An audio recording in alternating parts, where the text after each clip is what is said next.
Thank you very much indeed. We'll be back to you during the course of the next hour. Ellen Frown connects, covering the ECB decision over in Berlin. Now, over the next decade, the Irish economy will continue to outpace the Eurozone. That's according to some economists who are confident that Ireland will weather higher rates and scorching oil prices. The CEO of Anglo-Irish Bank shares their optimism. Well, the Irish economy has outperformed many economies over the last 5-10 years. You're growing at an average of about 8% over that period of time. Forecasts for the economy are going forward are between 5 and 6%. It's been a demographic story. A lot of young people coming through. Baby boom of the 70s and 80s is translating into consumers and house buyers at this stage. So strong story there, and should be good out over the medium term.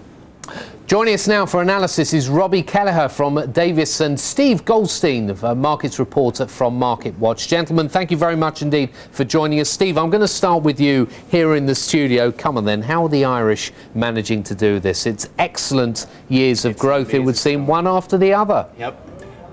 In 2004, they grew 4.9%. You look around Europe, nowhere else is growing nearly as much.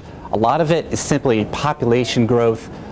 Everywhere else in Europe, people are talking about pension time bombs, slowing populations. Not in Ireland, both within the country, their own fertility rate. Plus, they've been very aggressive in taking immigrants from Eastern Europe and adding that to their economy. So that's been one of the big propellers. And then you also have to look at the regulatory environment. Corporate tax rates there are 12.5%.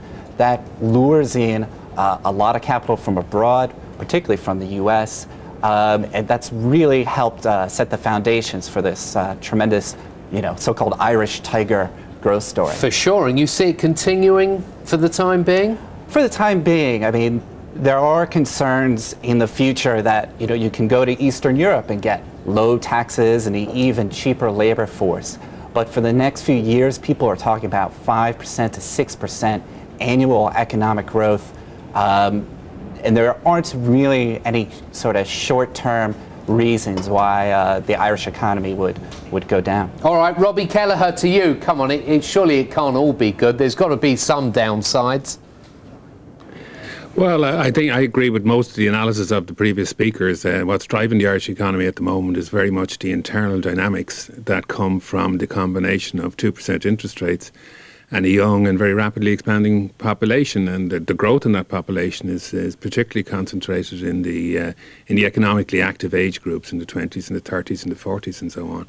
And that gives a very, very strong dynamic to the Irish economy. I think people can often overstate the importance of the 12% corporation tax and the impact it's had on multinationals coming here. The whole multinational sector here only accounts for 6 or 7% of the economy, and has been quite flat in recent years. So the growth rate that we've got in recent years has been very much internally driven, and we would see that continue. And I suppose the big risk, if you were to identify one, would be the housing market. The level of activity in the housing market is exceptionally high, and at some stage that's going to have to adjust. But we'd remain confident that even with an adjustment in the housing market, that the Irish economy will continue to grow at rates well ahead of anywhere else in Europe.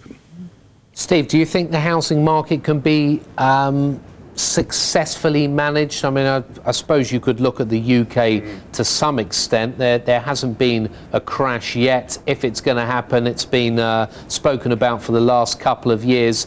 That potentially is the one wild card? It is a wild card. It should be noted first that, unlike in the UK, the house price growth has not fueled a big consumer spending growth in Ireland. So perhaps the risk from house price falls isn't quite so acute. But on the other hand, unlike in the UK, there is no Bank of England raising interest rates. The interest rates are set in Frankfurt. Sure. Everybody's expecting 2%, which for an economy like Ireland is just, it's very cash rich. Okay, Robbie, stock picks. Where would one look? Well, in the larger stocks, in the banking sector, we'd look at AIB and Anglo-Irish. You had their results out this morning, they're very strong set of results again. So in the banking sector, we'd look at AIB and Anglo-Irish Bank. In the larger industrials, our focus would be on CRH, Ryanair and Independent News and Media. Steve, what about to you? What sectors do you think an investor should keep their eyes open to while looking at Ireland? Well, again, obviously the banking area is going to be one that attracts attention. Of course, when you look at the banks, there are other issues. You know, with the Bank of Ireland, they're going through a restructuring of their asset management arm. And there's some interesting company stories, certainly CRH in the building area. And of course, Ryanair, the low-fare airline that is much like Southwest in the US.